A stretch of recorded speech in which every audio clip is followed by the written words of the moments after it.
Welcome back ناظرین.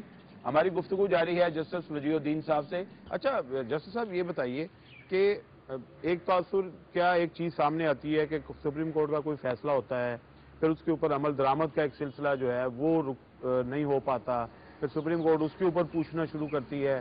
پھر ہم نے دیکھا ہے کہ اس وقت جو منسٹری آف لا ہے وفاقی، اس میں کبھی سیکرٹری قانون چینج ہو جاتے ہیں، کبھی اٹارنی جنرل چینج ہو جاتے ہیں. یہ جو ایک ٹگ آف وار آپ لگی ہوئی ہے گورنمنٹ کی، منسٹری آف لا اینڈ پارلیمانی افیئرس، اور اس ساری سچویشن میں آپ سمجھتے ہیں کہ یہ کوئی پروڈکٹیو ایکٹیویٹی ہو رہی ہے، اس میں نقصان ہو رہا ہے، یا واقعی کوئی رول آف لا کے حوالے سے کوئی پیش رفت بھی ہو رہی ہے؟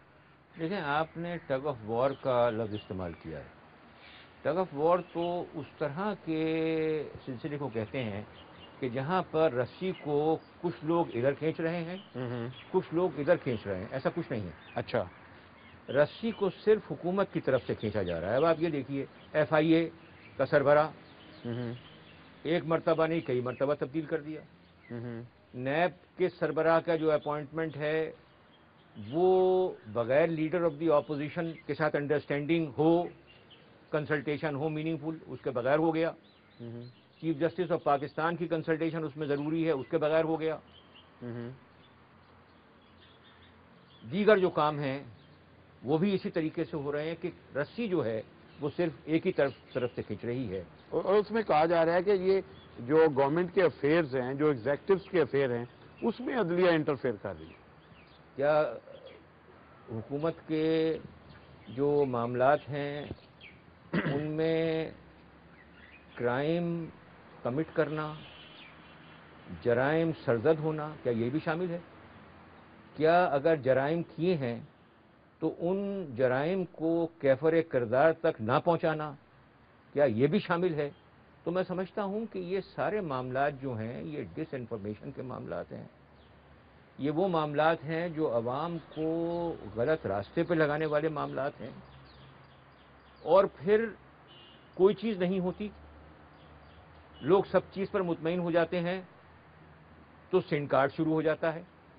تو یہ بڑے عجیب و غریب اچھا چیزیں جب ہیں. ایک چیز ہم یہ بھی دیکھتے ہیں کہ بعض دفعہ ایسا لگتا ہے کہ کوئی ایسا فیصلہ آنے والا ہے کہ اس کے بعد صورتحال بالکل یکسر تبدیل ہو جائے گی، اور یا تو حکومت نہیں بچے گی یا یہ نہیں ہوگا، اور پھر ایک دم پتہ چلتا ہے کہ چیف جسٹس صاحب نے ایک ایسا یعنی کہ سٹانس لیا ہے کہ بات بہت آگے تک چلی گئی ہے. کیا سپریم کورٹ یا دیگر اعلیٰ عدالتیں جو ہیں وہ حالات کو سامنے رکھتے ہوئے کوئی ڈیسیژن دے رہی ہیں کہ جس سے یہ سچویشن پیدا ہوتی ہے؟ پہلے ایک اتنی ہائپ کریٹ ہوتی ہے، پھر اس کے بعد بالکل جو ہے اس میں سے غبارے سے ہوا نکل جاتی ہے. تو یہ تو بالکل ایک طرح کی عجیب طرح کی بے یقینی کی فضا پیدا ہو جاتی ہے. دیکھیں، اگین بے یقینی کی فضا بالکل صحیح پیدا ہو جاتی ہے. سوال یہ ہے کون پیدا کرتا ہے. میں یہ سمجھتا ہوں کہ وہ جان بوجھ کر کے پیدا کی جاتی ہے، اور یہ تاثر دینے کی کوشش کی جاتی ہے کہ عدالتیں اپنے اختیارات سے تجاوز کر رہی ہیں. اب عدالتیں کیا کر رہی ہیں بتاتا ہوں میں آپ کو. جس وقت 31 جولائی سن 2009 کا فیصلہ آیا، جس میں 3 نومبر سن 2007 کے جو پرویز مشرف کا دوسرا مارشل لا تھا، اس سلسلے کے جو اقدامات تھے، اس کے نتائج تھے، سپریم کورٹ نے سلیٹ کو صاف کر دیا. نتیجہ اس کا کیا ہوتا؟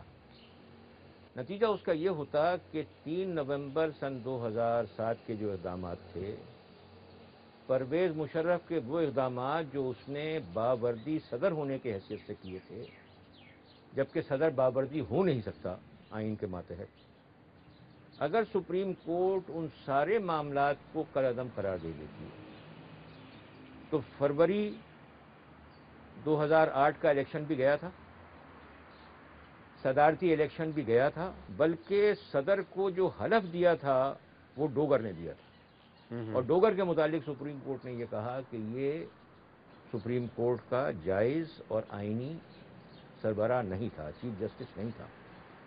تو وہیں پر 31 جولائی سن 2008 کو ہی یہ سارا بستر بوریا گول ہو سکتا تھا. نہیں کیا. یہ حالات کو دیکھتے ہوئے نہیں کیا. نہیں.